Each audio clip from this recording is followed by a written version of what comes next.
فَوَرَبِّكَ لَنَسْأَلَنَّهُمْ أَجْمَعِينَ۔ فَوَرَبِّكَ، سو تیرے رب کی قسم، لَنَسْأَلَنَّهُمْ، ہم ضرور پوچھیں گے ان سے، اجمعین، سب،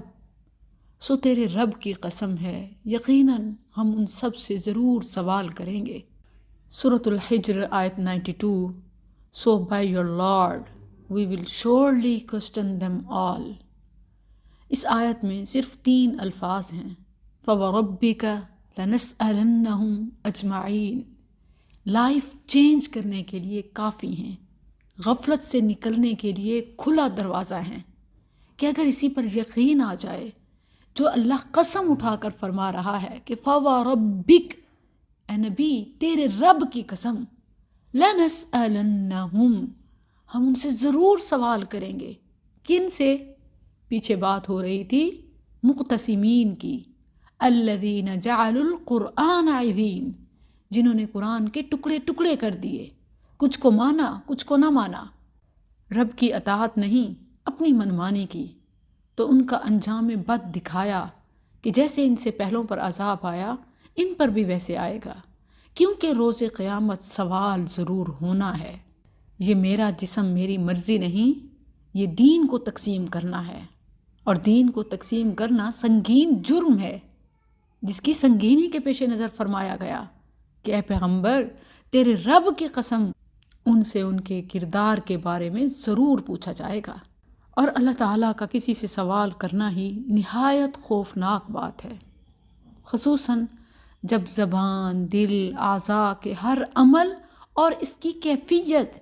کہ کس سچویشن میں اس نے یہ کام کیا، اس کی نیت تک کو سامنے پیش کر دیا جائے۔ آسان حساب تو صرف انہی کا ہوگا جن کا دفتر پیش ہونے پر کوئی سوال جواب نہیں ہوگا بلکہ بخش دیا جائے گا۔ اگر آپ ترجمہ تفسیر کے اسٹوڈنٹ ہیں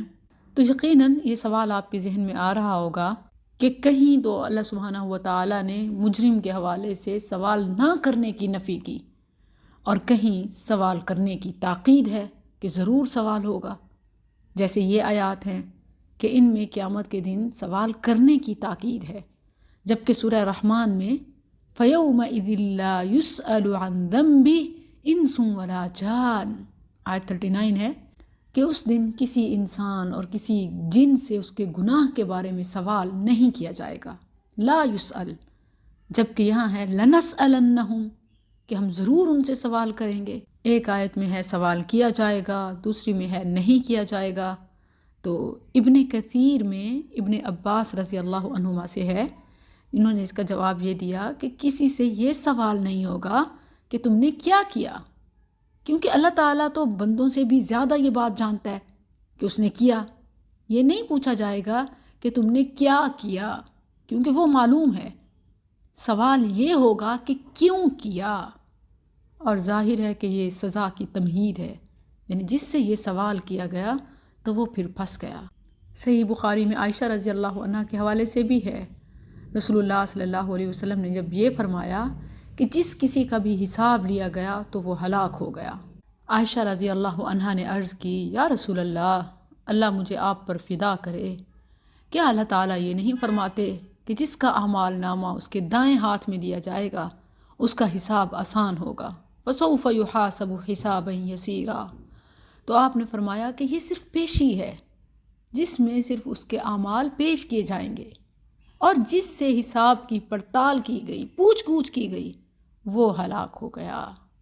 تو فَوَرَبِّكَ لَنَسْأَلَنَّهُمْ أَجْمَعِينَ، جنہوں نے قرآن کے ٹکڑے کیے، جنہوں نے اپنی منمانی کی،